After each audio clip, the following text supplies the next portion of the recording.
Hi everyone, I'm Dale Smith, aka Journo Dale, and we're here to talk about Canadian politics.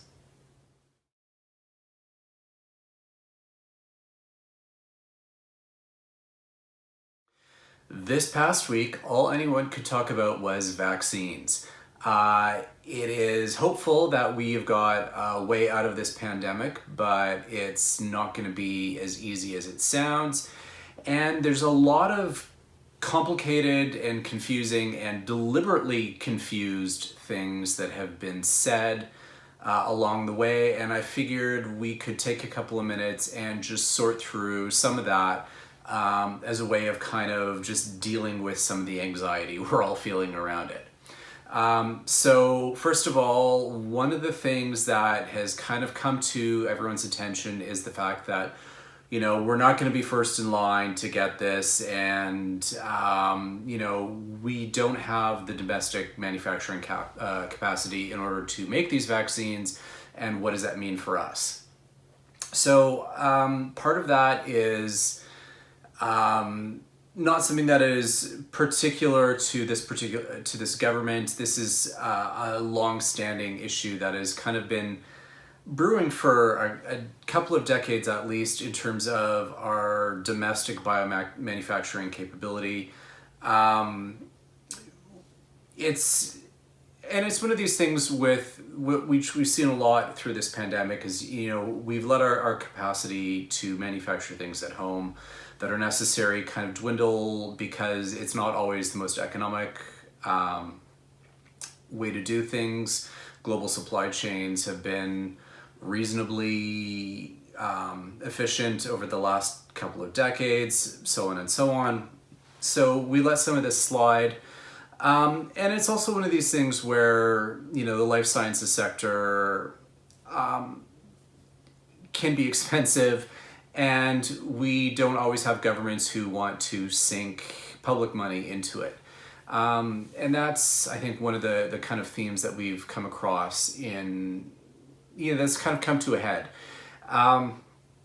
That's not to say we don't manufacture any vaccines in Canada. We do, but most of these are fulfilling orders that they need to constantly. There's always a flu vaccine that is in the works for the next year's cycle. There is the usual rounds of vaccines that we do for regular immunization.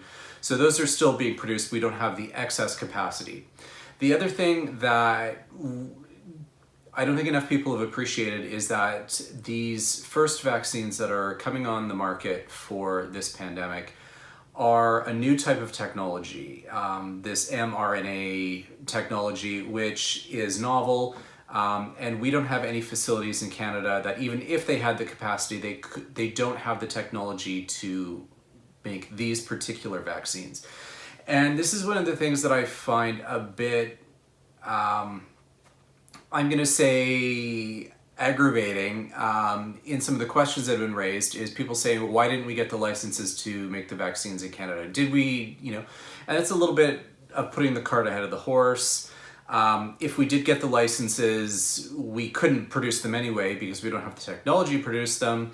And so it's kind of a wasted question, and it's kind of a way of, they're trying to make the government look bad, but this isn't something the government could have done anything about, really. This is new technology, and there are only a few places in the world that have the capability to do it, so it's not surprising that we couldn't make these in Canada.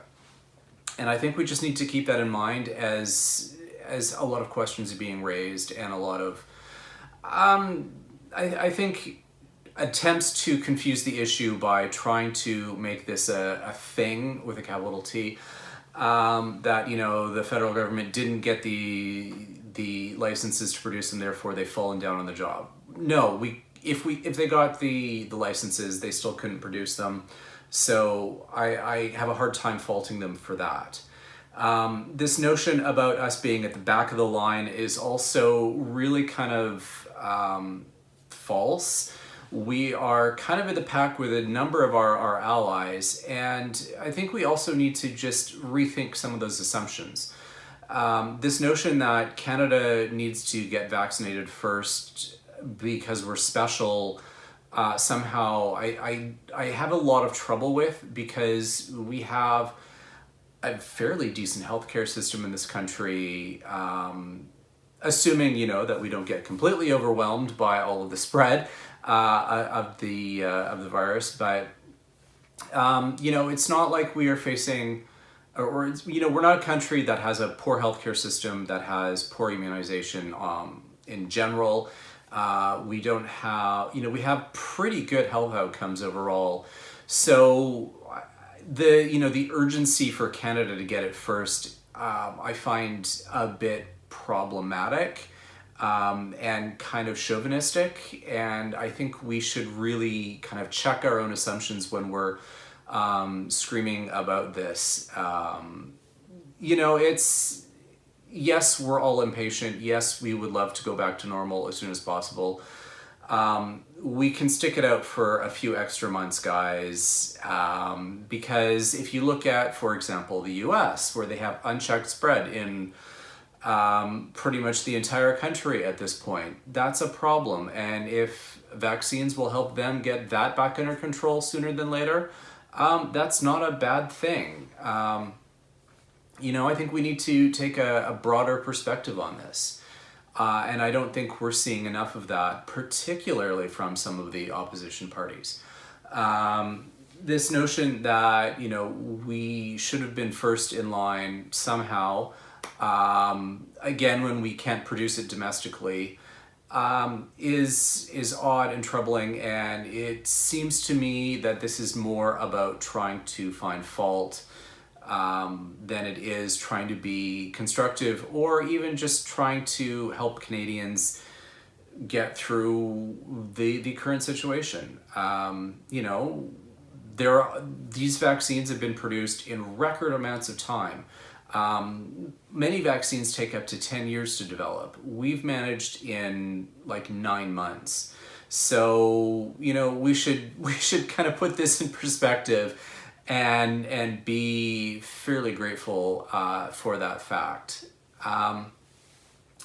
We've also heard a lot of things about, there was a facility that was supposed to have stuff online by November. That again, real life intervenes. When they started doing the work in this facility, they realized they needed more work to do, and what their plans weren't going to meet the good manufacturing practice for vaccines, which is kind of industry standard. So they needed to kind of go back to the drawing board and rethink their plans, and it's taking longer to construct. Again, this is not really the federal government's fault. This is just life happening. And trying to, assert that somehow the government was being dishonest with Canadians when they were hoping for a November start for small batches and it couldn't even be this mRNA vaccine anyway. It would be for something like the AstraZeneca one, which is still not approved and has had some issues with their data and so on. So again, it's not really something you can pin on the federal government. We are in line with our allies to get the vaccine as they're being produced. Once they're approved, that is also still to come. Everyone is kind of pinning their hopes on this December 11th date in the US, but who knows if that's going to be the actual approval or not. We need to try and temper our expectations and try and be realistic in terms of this notion that the government can already have dates as to when we'll see vaccines, because there are still too many unknown factors at this point. And again, these kinds of questions seem to be more about making trouble than they are about trying to be reasonable and trying to offer any kind of even just trying to be accountable. I mean, asking questions which are obviously going to be impossible to answer is not an exercise in accountability. It's more an exercise in grandstanding and just trying to make noise. And I think we're seeing far more of that than we are actual attempts at accountability. And those are, I think, questions we need to just keep in mind and try and be reasonable when it comes to our expectations.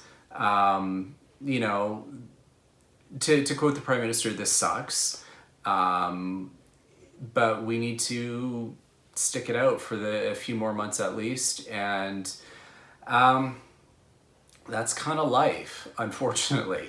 And these are things that are beyond the control of the federal government.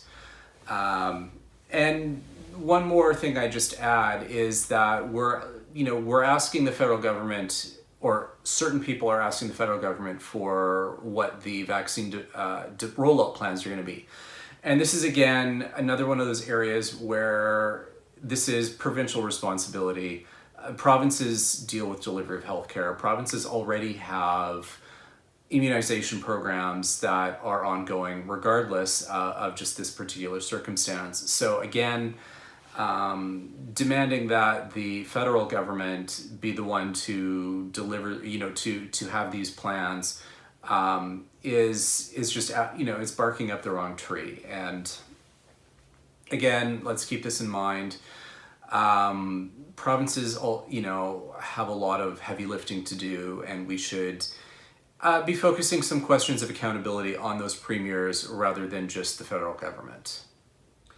And that's everything for this week. Join us again next week for some more Canadian politics. I'm Dale Smith, that's at journo_Dale on Twitter, and don't forget to like the video, share, subscribe, and support us on Patreon. Thanks, everyone.